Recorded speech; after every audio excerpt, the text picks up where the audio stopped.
Assalomu alaykum, hurmatli tomoshabinlar. Bugun men qariyalar, pensionerlar, pensiyaga chiqishga yaqin turgan fuqarolar va ularning farzandlari uchun juda muhim mavzuni tushuntirib beraman. Gap 2026 yil avgust oyida pensiya masalasida kim kutishi kerak, kim hujjatlarni hozirdan tayyorlashi kerak, kim esa meniki baribir chiqadi deb beparvo yurmasligi kerakligi haqida ketadi. Bu ma'lumot oddiy xabar emas. Bu sizning pulingiz, kelajakdagi oylik daromadingiz, yillar davomida qilgan mehnatingizning hisob-kitobi bilan bog'liq masala. Men bugun masalani oddiy tilda tushuntiraman. Oldin qanday edi? Hozir nimalarga e'tibor kuchaydi? Pensiya tayinlashda qaysi joylarda odamlar ko'p xato qiladi? 2026 yil avgustga yaqinlashganda kimlar albatta kutib turishi yoki aksincha tezroq murojaat qilishi kerak? Iltimos, hozirning o'zida kanalga obuna bo'ling. Videoga like bosing. Chunki bu ma'lumotni qancha ko'p odam ko'rsa, shuncha ko'p pensioner o'z haqqini yo'qotmaydi. Men amaliyotda ko'p ko'raman. Odam pensiya yoshiga yetadi, lekin hujjatlari tayyor emas. Mehnat daftarchasida yozuv bor, ammo muhr aniq emas. Ishlagan joyi yopilib ketgan. Arxidan ma'lumot olish kerak bo'ladi. Ba'zan odam men 30 yil ishlaganman deydi. Lekin pensiya jamg'armasi bazasida uning tasdiqlangan ish staji 22 yil bo'lib chiqadi. Yana kimdir mening maoshim yaxshi edi deydi. Ammo o'sha davrdagi ish haqidagi ma'lumotnoma topilmaydi yoki noto'g'ri rasmiylashtirilgan bo'ladi. Natijada pensiya kutilgandan kam chiqadi. Oldin ko'p narsa qog'oz hujjatlarga bog'liq edi. Mehnat daftarchasi, ish haqi ma'lumotnomasi, arxiv ma'lumoti, tashkilot buyrug'i, lavozim bo'yicha tasdiq, harbiy xizmat hujjati, farzand parvarishi davrini tasdiqlovchi hujjatlar alohida tekshirilardi. Hozir esa raqamli bazalar, elektron mehnat daftarchasi, soliq va ijtimoiy to'lovlar bo'yicha ma'lumotlar, shaxsiy identifikatsiya raqami orqali tekshiruvlar kuchaygan. Bu yaxshi tomoni shuki, odam ko'p joyga yugurmasligi mumkin, lekin salbiy tomoni ham bor. Agar bazada ma'lumot yo'q bo'lsa, men ishlaganman degan gapning o'zi yetarli bo'lmaydi. 2026 yil avgust deganda ko'pchilik nimani o'ylaydi? O'sha oyda pensiya oshadimi? Yangi tartib bo'ladimi? Pensiyaga chiqishni avgustgacha kutgan foydalimi? Kimning pensiyasi qayta hisoblanadi degan savollar ko'p edi. Men bu yerda eng muhim narsani aytaman. Har qanday kutilayotgan o'zgarish, indeksatsiya, bazaviy miqdor yoki hisob-kitobdagi yangilanishdan qat'i nazar sizning pensiyangiz asosan 3 ta narsaga bog'liq bo'ladi. Birinchisi ish stajingiz, ikkinchisi rasmiy daromadingiz va to'langan badallar. Uchinchisi hujjatlaringizning to'g'riligi va o'z vaqtida topshirilishi. Endi asosiy savolga o'tamiz. Kim 2026 yil avgustni kutish kerak? Men buni hamma uchun bir xil javob bilan ayta olmayman.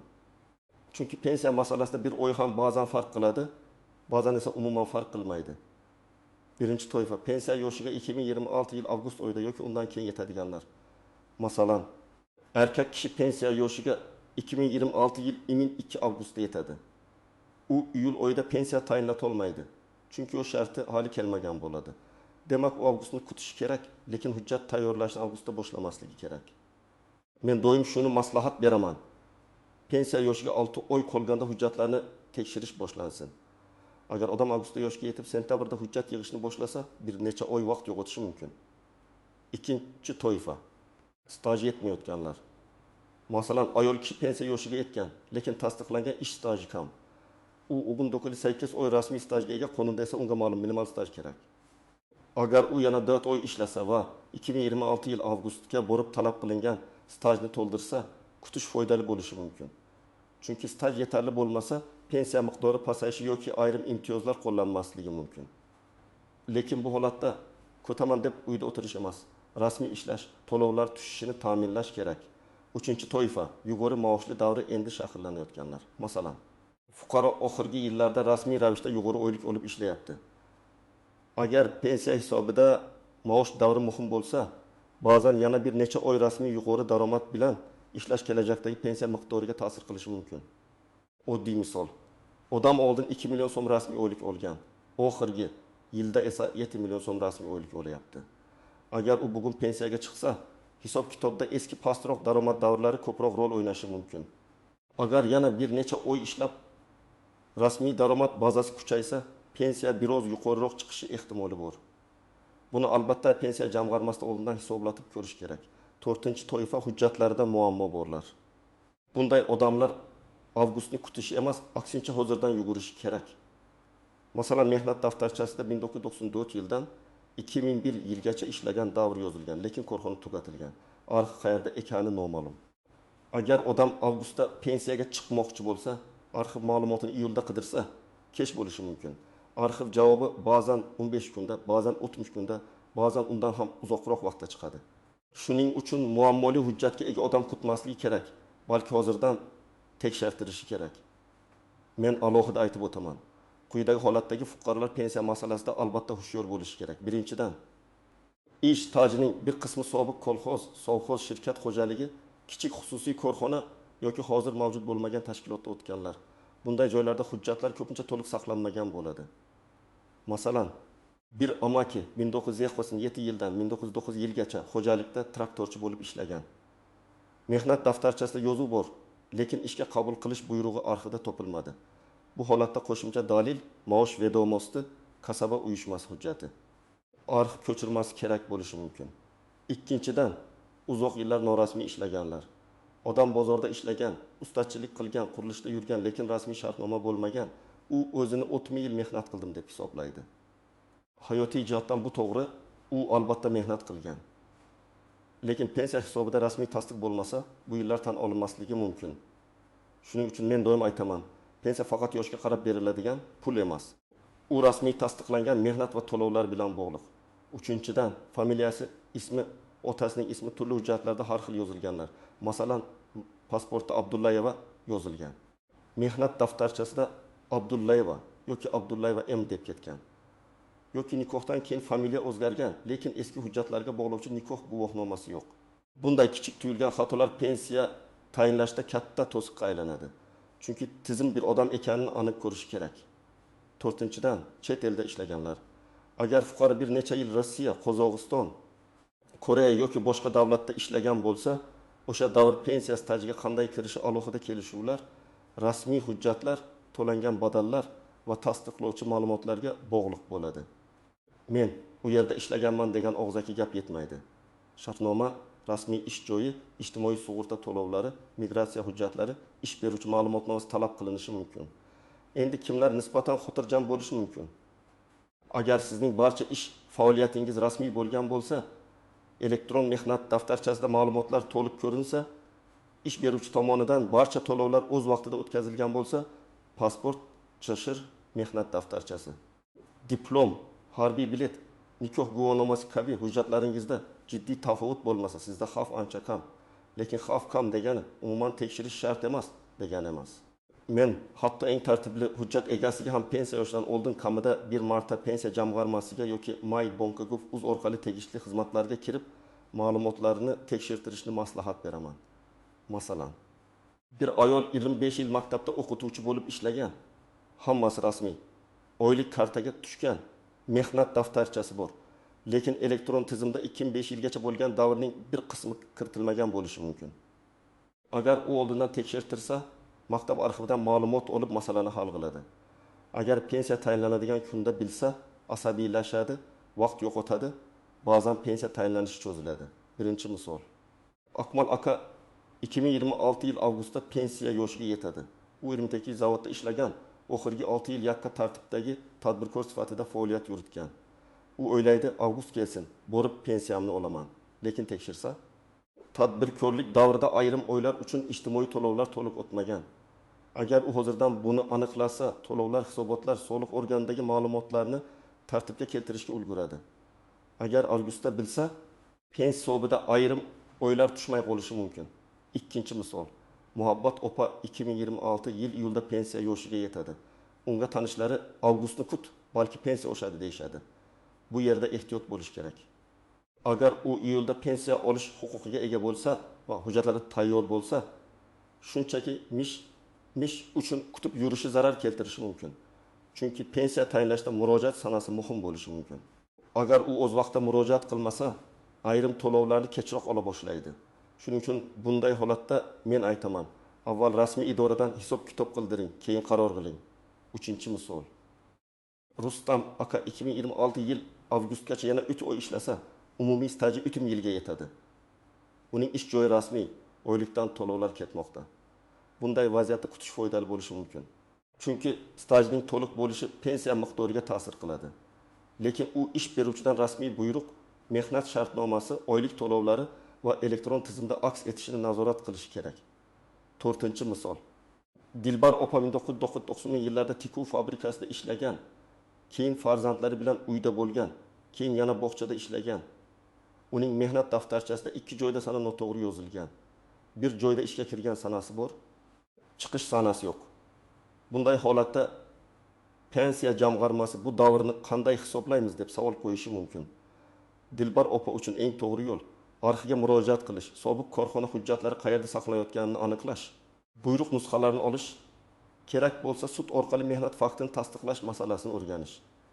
Pensiya masalasida eng ko'p xato qilingan joylardan biri shuki, odamlar hammaniki bir xil hisoblanadi deb o'ylashadi. Yo'q, hammaniki bir xil emas. Bir odamning staji ko'p, lekin rasmiy maoshi past bo'lgan. Ikkinchisining staji kamroq, lekin rasmiy daromadi yuqori bo'lgan. Uchinchisida imtiyozli ish sharoiti bo'lgan. To'rtinchisi nogironlik, bo'g'uvchisini yo'qotganlik yoki boshqa asos bo'yicha pensiya olishi mumkin. Shuning uchun bitta qo'shnining tajribasini hamma uchun qo'ydi deb qabul qilish noto'g'ri. Yana bir nozik jihat. Pensiyani kechiktirish har doim foyda degani emas. Ba'zan odam yana bir yil ishlasam pensiyam 2 barobar oshadi deb o'ylaydi. Amalda esa bir yil qo'shimcha staj pensiyani biroz oshirishi mumkin. Lekin shu bir yil davomida u olishi mumkin bo'lgan pensiya to'lovlarini ham yo'qotadi. Masalan, agar odam oyiga 1.500.000 so'm pensiya olishi mumkin bo'lsa, bir yil kutsa 1.2 million so'm atrofida to'lovni olmaydi. Keyin pensiyasi oyiga 1.000 yoki 1.2 so'mga oshsa, u yo'qotilgan summani qoplash uchun juda uzoq vaqt kerak bo'ladi. Shuning uchun kechiktirish qarori faqat aniq hisob-kitobdan keyin qilinadi. Yana bir muhim jihat. Pensiya tayinlangandan keyin ham ayrim hollarda qayta hisoblash bo'lishi mumkin. Masalan, oldin topilmagan staj hujjati keyin topildi, yoki ish haqi ma'lumotnomasi to'g'rilandi, yoki shaxs qo'shimcha hujjat taqdim etdi. Lekin bu hozir e'tibor bermayman, keyin to'g'lataman degani emas. Qayta hisoblash ham vaqt, ariza, tekshiruv va ba'zan nizoli jarayon talab qiladi. Eng yaxshi yo'l birinchi murojaatdayoq to'liq hujjat bilan borish. Yashirin xavflardan yana biri ish beruvchining rasmiy to'lovlarini to'lamaganidir. Xodim qo'lida shartnoma bor, oylik olgan, lekin ish beruvchi ayrim davrlarda to'lovlarni o'tkazmagan bo'lishi mumkin. Bugun bu oddiy tuyuladi. Lekin pensiya yoshiga kelganda shu o'ylar stajga ta'sir qilishi mumkin. Shuning uchun hali ishlayotganlar soliq va ijtimoiy to'lovlar bo'yicha ma'lumotlarni tekshirib tursin. Rahbar biladi deb yurish xavfli. Ayollar uchun alohida nozikliklar bor. Farzand parvarishi davri, dekret davri, ishga qaytish sanalari, nikohdan keyingi familiya almashishi, turli tashkilotlarda yarim stavka ishlash kabolatlar hujjatlarda aniq ko'rsatilishi kerak. Masalan, ayol 0,5 stavkada ishlagan bo'lsa, bu davr qanday aks etgani, to'lovlar qanday o'tgani tekshirtirishi zarur. Yana bir ayol farzand parvarishi ta'tilida bo'lgan, lekin buyruq nusxasi saqlanmagan. Keyin bu davrni tasdiqlashda qiyinchilik tug'iladi.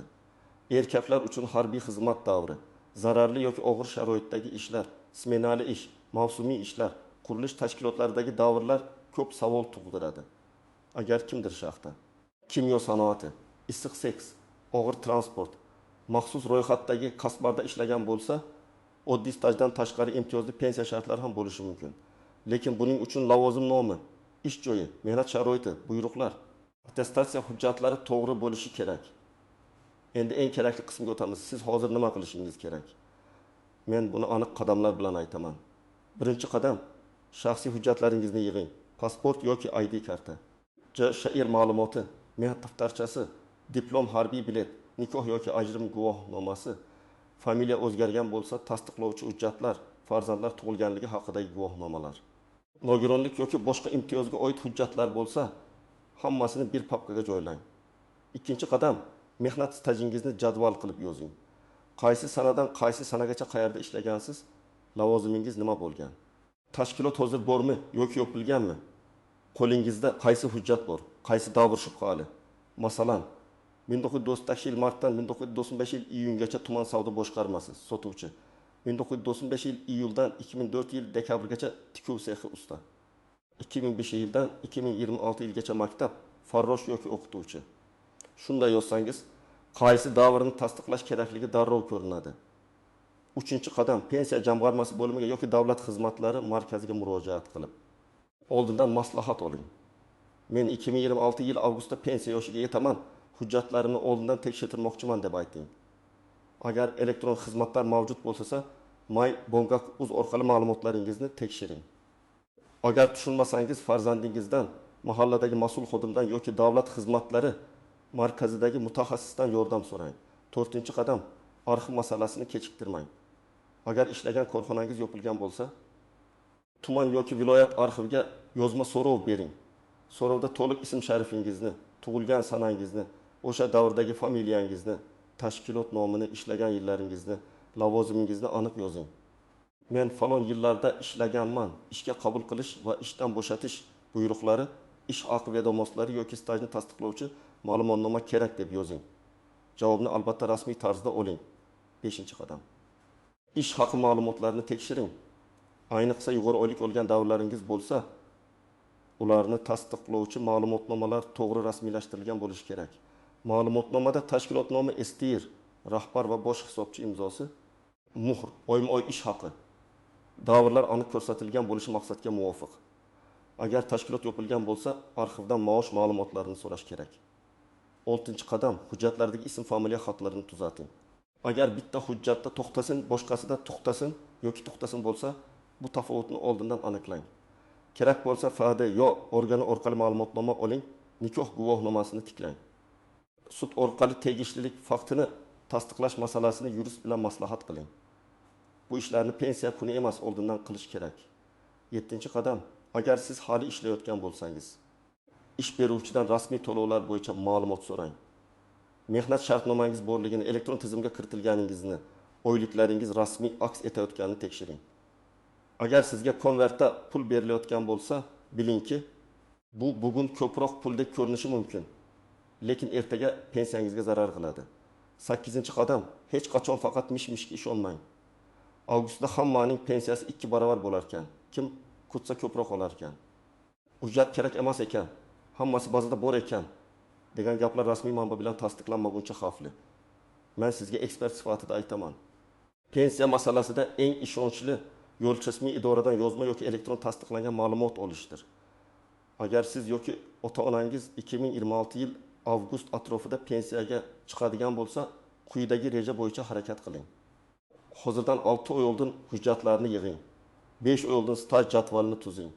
4 oy oldin arxiv so'rovlarini yuboring. 3 oy oldin pensiya jamg'armasida oldindan maslahat oling. 2 oy oldin yetishmayotgan hujjatlarni to'ldiring. Eng oy oldin barcha nusxalarni tayyorlab, asl hujjatlar bilan solishtiring. Pensiya huquqi paydo bo'lgan sanada esa kechiktirmasdan ariza bering. Agar siz pensiyaga allaqachon chiqqan bo'lsangiz ham, bu video sizga kerak. Chunki pensiya miqdoringiz juda past bo'lsa, stajingiz to'liq hisoblanganmi? Ish haqi davringiz to'g'ri olinganmi? Qo'shimcha hujjat topshirsangiz qayta hisoblash imkoniyati bormi? Bularni tekshirtirish mumkin. Men ko'p ko'rganman. Odam yillar davomida kam pensiya olib yuradi. Keyin bitta arxiv ma'lumoti topilib pensiyasi oshadi. Lekin buning uchun odam o'zi harakat qilish kerak. Bugungi mavzuning eng muhim xulosasi shuki, 2026 yil avgustni hamma ham kutishi shart emas. Lekin avgustda pensiyaga chiqadigan yoki o'zgarish kutayotgan har bir odam hozirdan tayyorgarlik ko'rishi shart. Kimning yoshi avgustda to'lsa, u kutadi, ammo hujjatini bugundan tayyorlaydi. Kimning staji bir necha oyda to'lsa, u rasmiy ishlashni davom ettirib, hisob-kitob qildiradi. Kimning hujjati xato bo'lsa, u kutmaydi, darhol tuzatadi.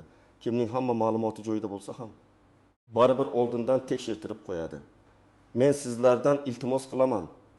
Bu masalaga beparvo bo'lmang.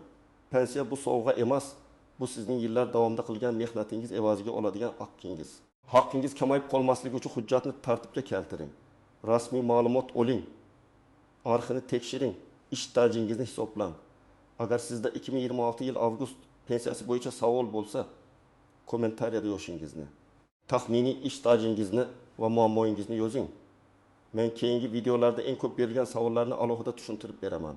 Videoga like bosing, kanalga obuna bo'ling va bu videoni ota-onangizga, qarindoshlaringizga, pensiyaga yaqin turgan tanishlaringizga yuboring. Chunki bitta vaqtida aytilgan maslahat bir oilaning o'yma-o'y daromadini saqlab qolishi mumkin.